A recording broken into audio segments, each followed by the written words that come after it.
A few days after my husband left for a 2-week business trip overseas, I received a phone call from my daughter, who lived out of state.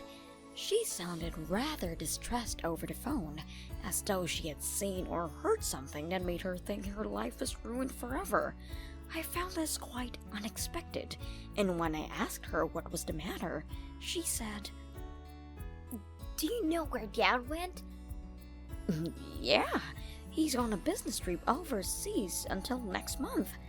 She then replied with words I would never have guessed I heard in my life, and they left me frozen where I sat, emotions galore wreaking havoc in my mind. "Mom, that's a lie." After hearing her shocking story, I thought of an idea and immediately took action. And later, when my husband came home with an unsuspecting look on his face, this is the story of how my marriage with my husband took a prolonged downturn in time, and how it ended in the worst way possible, but gave me a new life with more purpose and excitement in the end. My name is Miley Cromwell, and I am a 45-year-old housewife. My husband Elijah is 43 years old, 2 years younger than me, and has been working for a major general trading company since he graduated from college. So one could say that he was of high class in terms of education, but in truth, he only got in because a family member of his pulled some strings. My husband's father, or my father-in-law in other words, Mr. Hank Cromwell, is an executive of that same company. But all that being said, my husband's salary is good and stable, and his social standing is quite respectable. It's quite literally thanks to him that I could live a good life in a big house without having to go out to work. And it's also thanks to him that I was able to send my daughter Harper to school without any financial problems. Harper turned 18 years old this year, and this spring she was accepted into a faculty for foreign languages in her first university of choice, outside of state, to learn French, and started living on her own. We miss her at home, but I always distract myself from my loneliness by messaging her or calling her on my phone every day. And more recently, my daughter started a part-time job. It's a chain restaurant, but since it's near a big international airport, there are a lot of customers from other countries that dine there, many of which are French-speaking. And she says it's a good way to learn new vocabulary words and apply what she learned in a very realistic way. I really want to visit her every once in a while to see her enjoying her new life, but I just didn't have the time. Because I was basically more of a housekeeper than a wife at this point. Elijah is a workaholic, and everything for him revolved around his work. But in truth, there was a branch office of his company near my daughter's university, and my father-in-law was coincidentally the head manager of that branch. It would have been pretty convenient for him to consider transferring and moving altogether when Harper went to college, but working for anywhere but headquarters is a damn disgrace. Trying to cut off the success in my career now, are we? He didn't take me up on the offer.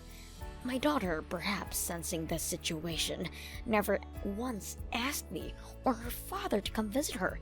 Instead, she told me she would return during the upcoming holidays. So, in short, my daughter fled the nest, and my husband always left early in the morning and came home late at night every day. So my life was pretty only living alone in a big house and doing what I could to take care of it. But of course, there were household chores for two people, and that took more time and effort on my part. I did all the personal care for Elijah, washing his countless shirts, cleaning his custom-made suits, maintaining his leather shoes. There were times where I really could compare myself to a maid in Lord's mansion, with the exception being I'm always permitted to eat with the master and do whatever I please. However, Elijah took it for granted that I, his wife, would take care of him, and instead of him. The working man fishing for enough bacon for both of us. And while he did complain to me about quite a few things, he never thanked me for my work around the house. On bad days, he would become extremely accusatory, rude, and downright insulting. Hey, this shirt is wrinkled. Trying to ruin my reputation, are we? I'm sorry, Elijah. How many times have you done this? Check all the shirts before you give one to me, damn it! I was so offended by the way he said it, I just snapped back. If you care about how your shirts look so much, take care of them yourself. Either do it yourself or be thankful if I do it for you. Instead of an apology, however, he looked at me with disdain and said, You can't be serious, can you?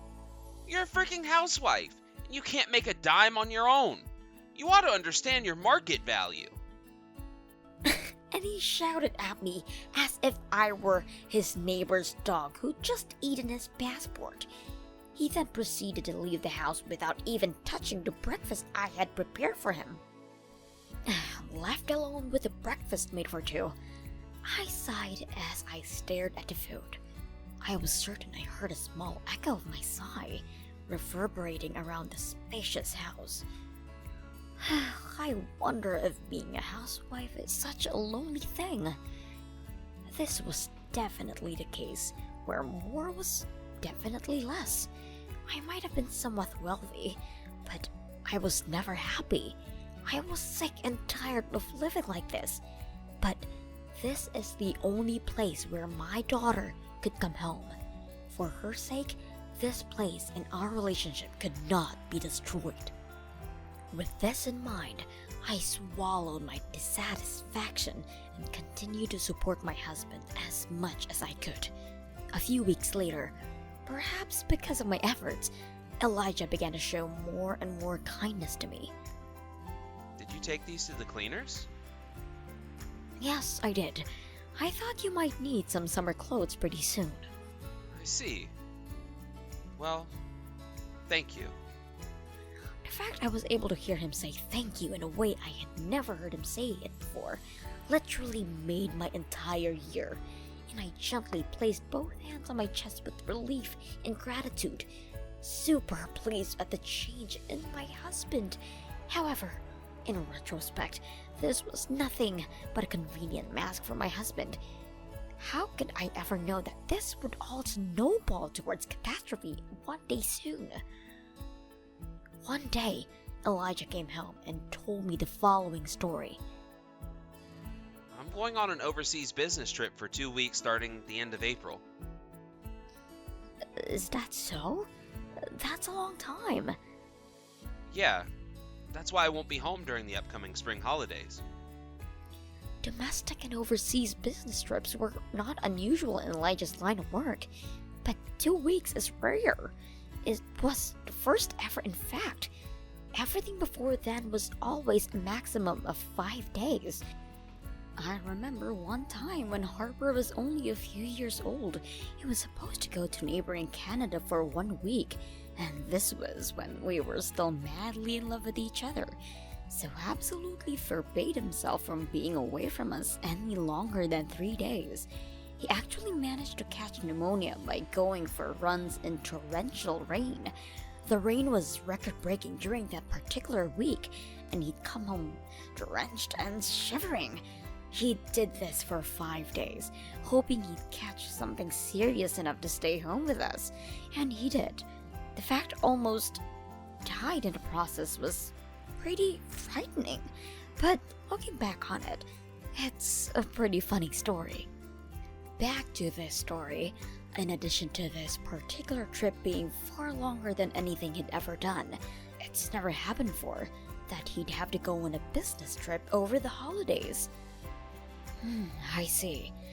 I was thinking about a lot of things when I responded as such. Harper would be home for the holidays, and he'd be on a business trip? Well, I guess I'll be able to relax a little more now that Elijah won't be around to be taken care of for a while. And then he added, I can't use my phone abroad. We can borrow a portable Wi-Fi from the company, but the capacity is not enough, and we can't use it outside of work because we all use it together. And what, with the time difference? I'd appreciate it if you didn't contact me. Okay, got it. He didn't even need to bother to tell me that, since I knew we weren't close enough anymore to call each other every day. So I let the momentum of my mindset during the monotonous days of my life carry me along towards a reply in the affirmative. 2 weeks have passed in a blink of an eye, and it was the day Elijah left for Canada, and he left home with a large suitcase in his hand. After I saw him off, I spent some time relaxing for the first time in a while, and was quite frankly enjoying myself. I went for walks around the neighborhood, baked some things for Harper when she came home, watched some interesting history documentaries on TV, and read some science fiction. The list goes on. For real, and I was feeling so much better. A few days later, however, on the day before the consecutive holidays, I received a phone call from Harper. She did say she was coming home during the holidays, so I guessed she was calling to tell me about that schedule. I thought the call was going to be something exciting and pleasant. Picked up the phone and said in a bright voice, "Hey Harper, everything okay?" Then she suddenly said in a very quiet and very disturbed voice, Do you know where Dad went? "What? Oh, yeah, I do. He's on a business trip overseas until next month." I was a little perplexed by my daughter's reaction, but answered her question honestly. Does that mean he already left the state, to your knowledge? Yeah, he left last week. What troubled me about her tone of voice was that it sounded like she was trying to be secretive about her distress. It was as though she had seen or heard something that made her think her life was ruined forever. After my last response, she proceeded to reply with 4 words I would never have guessed I'd hear in my life, and they left me frozen where I sat, emotions galore wreaking havoc in my mind. Mom, that's a lie. I gawked, not understanding what was going on, when my daughter sent me a photograph. I gasped when I saw the photograph. It was a photograph of Elijah and a woman I didn't recognize, as they appeared to be having dinner together. "What is this, honey?" I asked Harper in a quiet voice. She started to talk excitedly, but in a way it made sound like she was becoming more and more enraged with the photograph. I took this photograph today. This woman was with Dad where I have my part-time job, Mom. I think he's leaving state today, and not alone. With this woman. I was skeptical. No, it's a business trip, right? Isn't this a person a colleague from his work? Maybe the date of his departure was changed due to some urgent circumstances. Then my daughter stated the most unbelievable truth of all. No, Mom, none of that happened. I'm telling you, I had just arrived at work when I took this picture, and then I had to go take the shift of someone else, so I put my phone away. That's why I couldn't record anything, which was so unfortunate, but I heard it while I was on duty. Their conversation. I gulped. What were they saying in their conversation? The conversation about how he was going to get an amicable divorce from you? He said he didn't want to have to pay any alimony, and that was just a matter of time because their marriage was on the rocks, but still good enough to not be on any grounds for any skirmish with legalities. Just a little longer, darling, before we get together. I divorced Miley. That's what he said, Mom. Oh no. So that was why he'd been so nice to me lately. If Elijah kept up his condescending attitude as he did before, I would have been willing to claim him as a harasser if he ever got divorced. I felt ashamed of myself for taking such pleasure in that bastard's masked kindness. Maybe I should have divorced him, I subconsciously thought, and before I could control myself, the words escaped my mouth loud enough for Harper to hear them. Then my daughter gently said, Yes, I think that's good, Mom. It's enough for me that I have you. "Oh, Harper, darling." I involuntarily burst into tears, but she continued, You need to gather more evidence. If you don't, you'll get an amicable divorce, just like he wants, and you won't get any alimony. Yes, you're right, honey. Then I asked her about what she witnessed in more detail. Thanks to her, I found that he lied not only about his departure date, but also about his return date. I remember him saying, word for word, I told the wife that when I'd be coming back, which is far later than we do come back, so that we could spend more time together after we got back. It was so hard not to slap him, Mom. When I heard that, I had an idea. I decided to visit my daughter's house on short notice during the holidays in order to carry out my plan. I had never thought visiting my daughter's house would come true in this way, even when she had planned to come home for the holidays. But our position were unexpectedly reversed. I went to see someone in particular with the picture she had taken, and as I had half expected, half hoped, I was able to identify the other woman easily thanks to this person, and their return flight was also revealed. I then went to the credit agency, told the detective about the flight home, and requested a follow-up investigation after his return. A few days later, everything was all set. I had all the evidence I needed before my husband returned home, and later he came home, knowing nothing about what was awaiting him. Welcome home, Elijah. Welcome home, Dad. Oh, you're here, Harper? Yes, indeed, that day, May 9, was the day. The day to exact my revenge on the one who betrayed my family. Harper came all the way back home to help out in exposing his treason. It was a little later than planned, but she was back home. I'm a little jet lagged, so I'm gonna take a bath and go right to bed.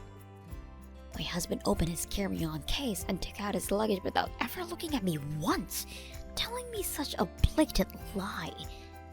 You'd already came back home a few days prior, Bucko. What the frick do you mean you're feeling jet-lagged? You were having such good fun engaging in stupid adultery with that bitch the whole time until this morning. That's why you didn't get enough sleep, eh? I was thinking such things as I stood glaring at my husband with cold eyes, wondering when I was going to bring the matter at hand up. Then, seemingly oblivious to the way I was looking at him, he pulled out a paper bag from his carry-on case and said, Here, a souvenir. Thanks. I thought it was the right time, so I gulped down my fear and retorted, Here's a souvenir from me too. In I thrust a thick brown envelope under his nose. What? What is this? Elijah asked and looked inside the envelope. The next moment I could see his face turn deathly pale. I guess that's just as well. My souvenir was solid evidence of his affair that I collected over the holidays. Harper was the first to speak to the bastard, who was unable to say anything, his mouth agape. Dad, on the day of your departure, you went to a restaurant, didn't you? That's where I work. He showed him the photograph she had sent me that day. He seemed even more upset for a brief moment before saying empathetically, This is just a colleague of mine. Yeah, a colleague of mine. We went on this business trip together. I retorted in disgust. Yes, You're right. She is a colleague. She works at one of your workplace branch's offices, doesn't she? Of course she does, with a name like Ezra Swan. You've been on many business trips together, and you've become very close. And she was the only one on this particular trip, wasn't she? You were never even assigned this trip at all. You just tagged along for the ride, keeping her company during her trip. You were both using the Wi-Fi that the company gave you for work reasons, for one person to split between yourselves. No wonder you didn't want me to contact you. You had to save your money, right? Or maybe you just didn't want your time together to be interrupted. You lied to me about your departure and return dates, and spent all your spare time before and after at Ezra's woman's house. When I confronted him with the information I had obtained from the credit agency, he became silent, as if he had given up. How could you have the audacity to bombard your wife and daughter with excuses when we had so much evidence? I said, as I pointed at the souvenirs I'd given him. The souvenirs included a large number of photographs of him going into Ezra's house after he had returned home. The detective was so professional that he had even managed to snapshot the exact moment, the most conclusive evidence of a kiss on the lips just outside her house. He whispered, You sneaking around like this? Conducting investigations behind my back? It's disgusting. I finally felt something within me snap once he uttered those words. How dare you? Which one of us was sneaking around doing disgusting things, eh? I let my intuition now going AWOL with vengeance. We're getting a divorce. Then Elijah reopened his mouth and said, That's exactly what I was going to do in the first place, so hell yeah, we're getting a divorce. I'll pay you alimony too. I don't freaking care anymore. With my salary, any amount would be a piece of cake. However, he continued, don't ever tell my father about this. I'll tell him about how the divorce came about myself, when the time is right. For some reason, the stupid meatball was still acting like a big shot at this point in the game, and I couldn't help but laugh dryly. There's no way I can accept such convenient conditions now, is there? Besides, it's already too late. What? Why do you think I was able to identify Ezra Swan so easily? Wait. There's no damn way. The intercom rang, just in time. Harper went to answer, and the guest I called for came in. What are you doing here? Who was this mystery guest that had just arrived, you asked? Why, he was just what my husband feared the most. You see, Mr. Hank Cromwell, his father. Miley has already told me everything, son. You and Miss Swan will be transferred to the countryside under my authority. Mr. Cromwell said in a bitter voice. Oh no! Please! Please! Anything but that! Yes, indeed. That particular person I'd gone to see once I arrived at Harper's apartment during the holidays was none other than my father-in-law. He must have known who this woman was, I thought, and as I half expected, half hoped, he gathered lots of information about the employees of whom he was boss, and quickly uncovered the identity of Ezra Swan, and even discovered her return flight from her business trip to Canada. So all that being said, I'll be looking forward to your alimony. As you say, any amount should be a piece of cake, right? I said to Elijah, who was completely out of energy by this point. Then Harper followed suit, as if to imitate me. And take care of my child support until I turn 20, all right. As you say, any amount should be a piece of cake, right? Oh no. Please. The pathetic bastard kneeled, staring at me with a look of despair on his face, but I had no sympathy for him whatsoever. I packed up my things and left with Harper and Mr. Cromwell following close behind. Things were taken care of pretty quickly, and we were officially divorced after less than 72 hours. Elijah was moved to a window-side job, taking care of all the miscellaneous stuff, took a pay cut by his father's authority, and was forced to move into an employee's dormitory out in the countryside. Ezra Swan, the woman who had an affair with my ex-husband, was also transferred to a different place for her lover. Elijah paid $40,000 in alimony and an additional grant per month in child support, all in one lump sum, and that left him almost completely penniless. I also demanded an additional $35,000 from Ezra. He and the unfaithful woman had a dispute because of the huge loss of money, and they ended up breaking up. I felt sorry for them, but only because they seemed as though their happiness completely depended on money. If they had no money, they had no happiness either, and that is just pathetic.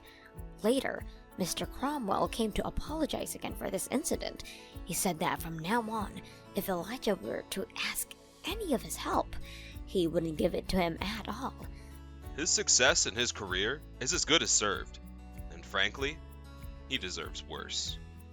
Mr. Cromwell said as he wrinkled his brow. I, on the other hand, took the plunge and moved closer to where my daughter lives. I'm sorry, it's been such a messy holiday for you, honey. It's okay, Mom. As long as you're happy, that's all that matters. Thank you, sweetheart. But let's make good memories during summer vacation, right? She laughed and took something out of her bag. I want to go to Quebec. I'll do my best to translate for you. I opened a brochure for an overseas trip with my lovely daughter, and I was excited about the future. I may not be as wealthy now as I used to be, but I can confidently say that I am much happier than I used to be, and I'm going to do what I can to keep it that way, both for me and for Harper.